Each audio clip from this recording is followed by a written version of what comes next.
जितना हंसना है हंस लीजिए एक बार। रुका नहीं है, वीडियो रुका है, चल रहा है, ठीक ना। जितना हंसना है हंस लीजिए आप लोग।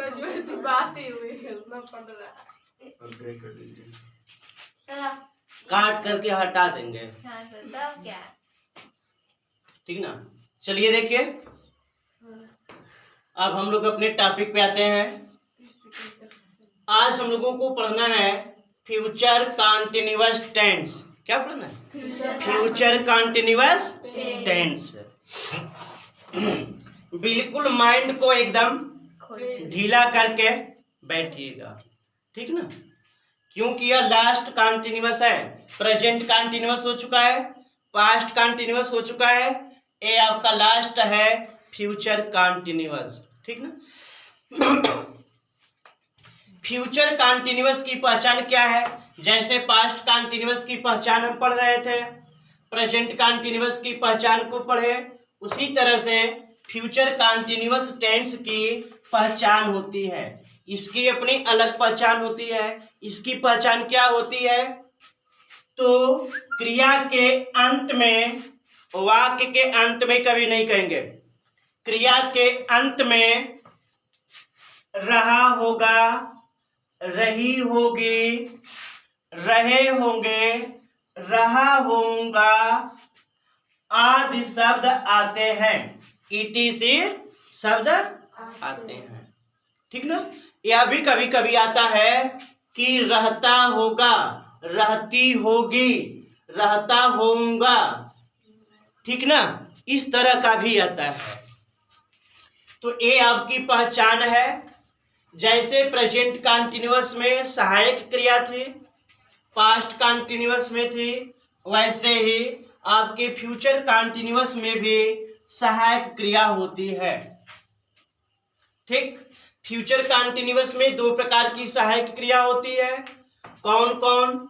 आपकी पहली सहायक क्रिया हेल्पिंग वर्ब है, शैल बी, और दूसरी हेल्पिंग वर्ब है विल बी, ठीक। इसमें दो सहायक क्रियाएं हैं।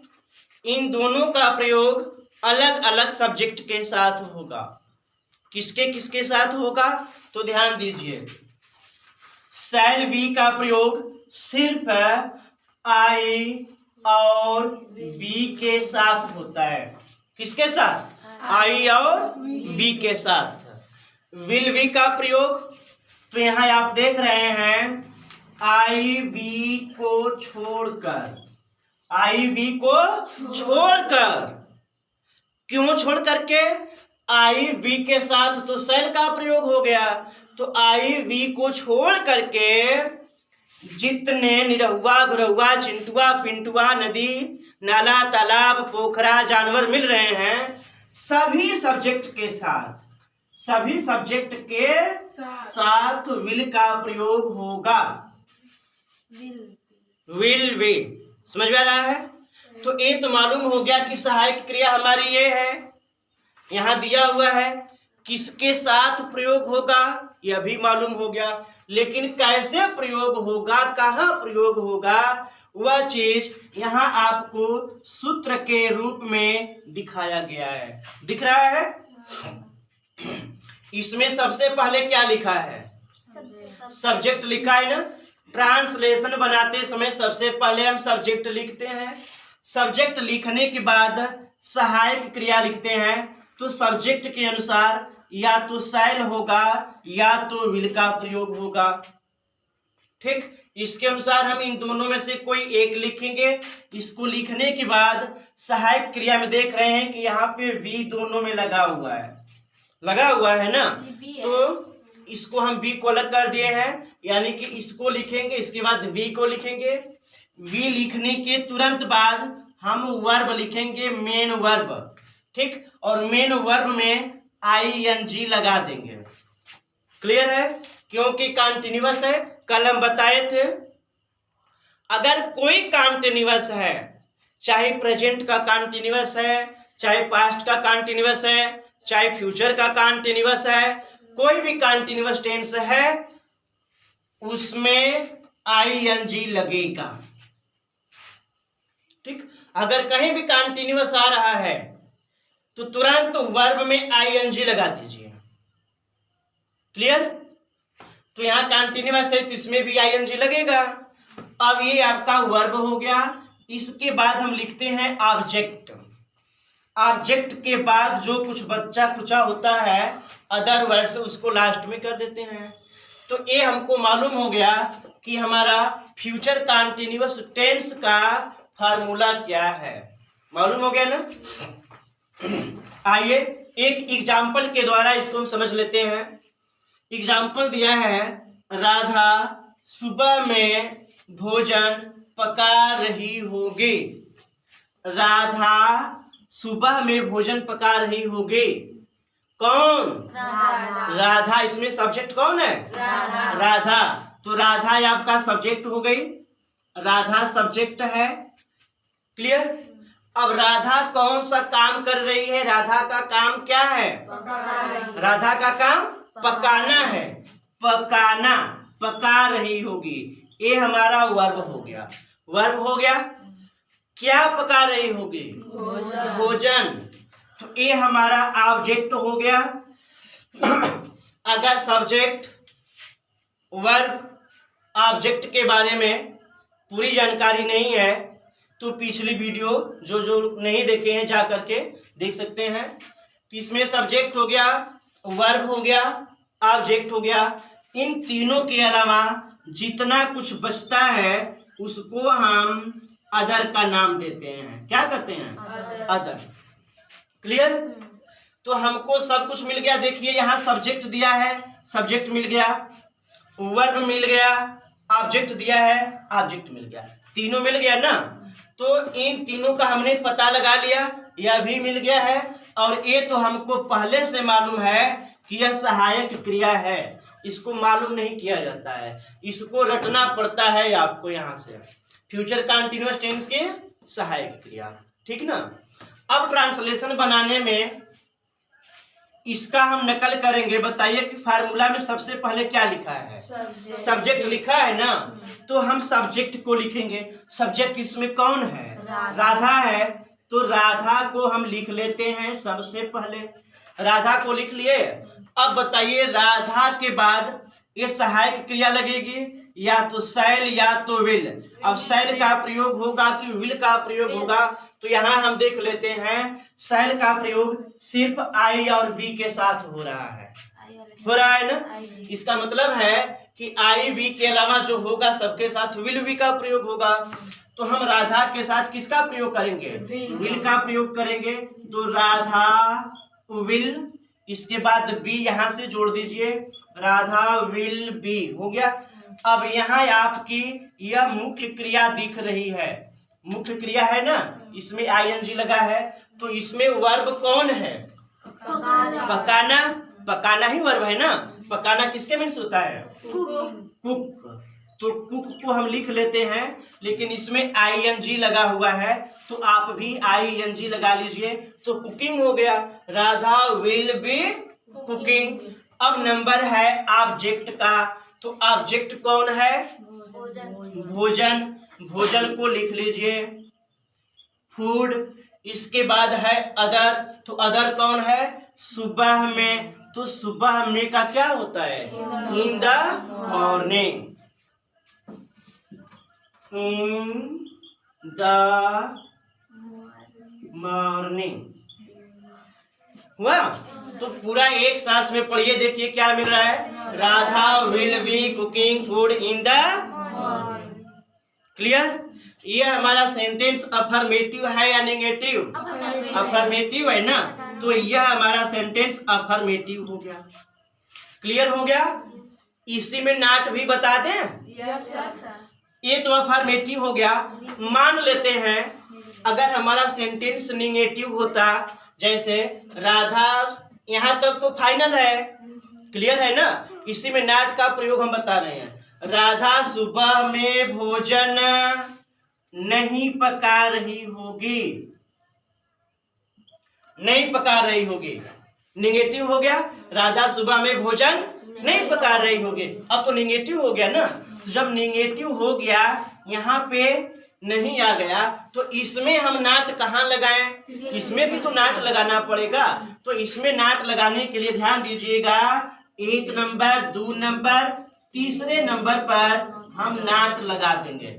लगा दिए तो क्या हो गया? Radha will not be cooking food in the morning. तो एक ही एग्जाम्पल में आपका अफर्मेटिव भी क्लियर हो गया और आपका निगेटिव भी क्लियर हो गया। कोई दिक्कत नहीं ना? इतना नोट करिए। एक आध एग्जाम्पल और आप लोगों को समझा देते हैं, ठीक ना? नोट करिए, 1-2 एग्जाम्पल और बताएं।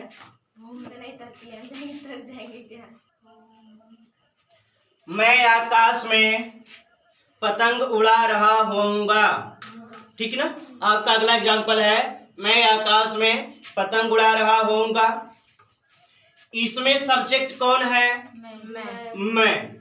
मैं आकाश में पतंग उड़ा रहा होऊंगा। कौन? मैं क्या कर रहा होऊंगा? उड़ाने का काम। मेरा काम कौन सा है? उड़ाने का काम मैं उड़ा रहा होऊंगा। वर्ब हो गया। क्या चीज? किसको उड़ा रहे होंगे? पतंग को, यानी कि पतंग। ऑब्जेक्ट हो गया। अब इसके बाद जो बच गया उसको हम क्या नाम देते हैं? अदर देते हैं।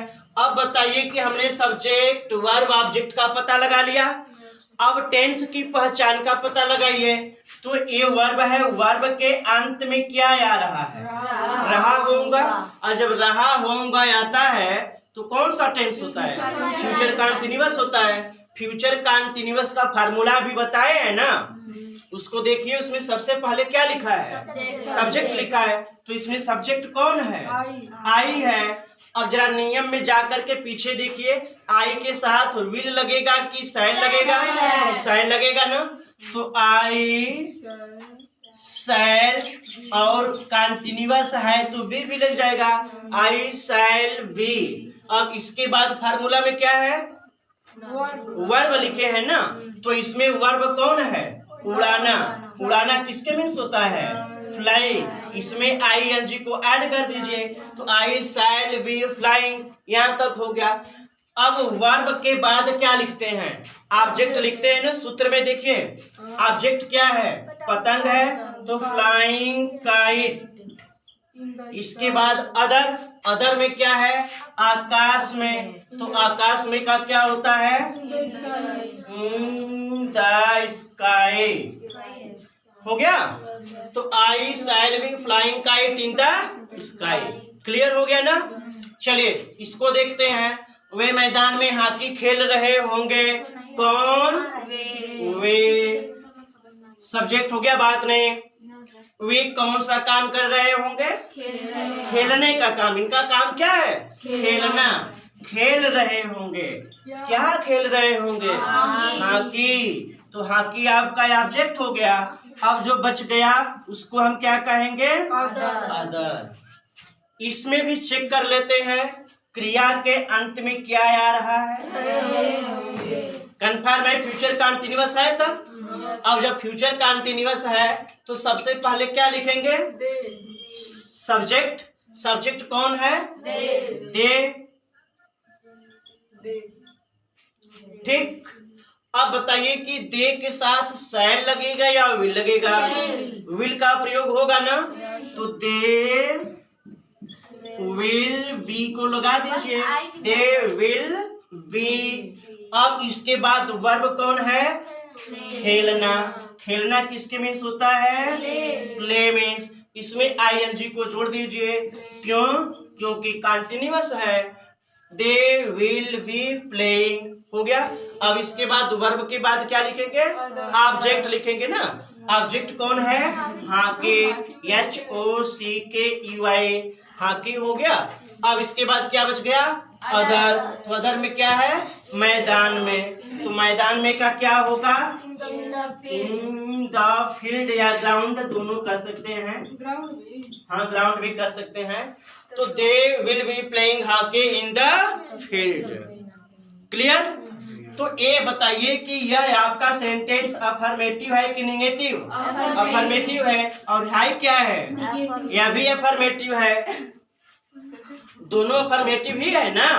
अगर इसमें हमको नाट लगाना है तो नाट को भी 2 मिनट का समय निकाल करके सीख लीजिए, ठीक ना। इसमें नाट लगाना होगा तो कहाँ लगाएंगे, मैं आकाश में पतंग नहीं उड़ा रहा हूँ, नाट यहाँ लग गया। तो इसमें नाट कहाँ लगाएंगे, आई शैल, तीसरे नंबर पर नाट यहाँ लगा दिए, लग गया। उसी तरह से इसमें अगर नाट लगाना होगा तो नाट कहाँ लगाएंगे, नहीं खेल रहे होंगे, यही ना। तो इसमें नाट कहाँ लगेगा, विल और बी के बीच में नाट लगा दिए। तो बताइए कि आपका एक ही सेंटेंस से अफर्मेटिव भी क्लियर हो रहा है और आपका निगेटिव भी क्लियर हो रहा है। क्लियर हो रहा है कि नहीं हो रहा है? तो अब तो पूरा हमको उम्मीद है कि सबको समझ में आ गया होगा। चलिए, समझ में आ गया है तो एक बार इसको नोट करिए, फिर इसके बाद हम आपको क्लास वर्क दे रहे हैं, जल्दी से नोट कीजिए।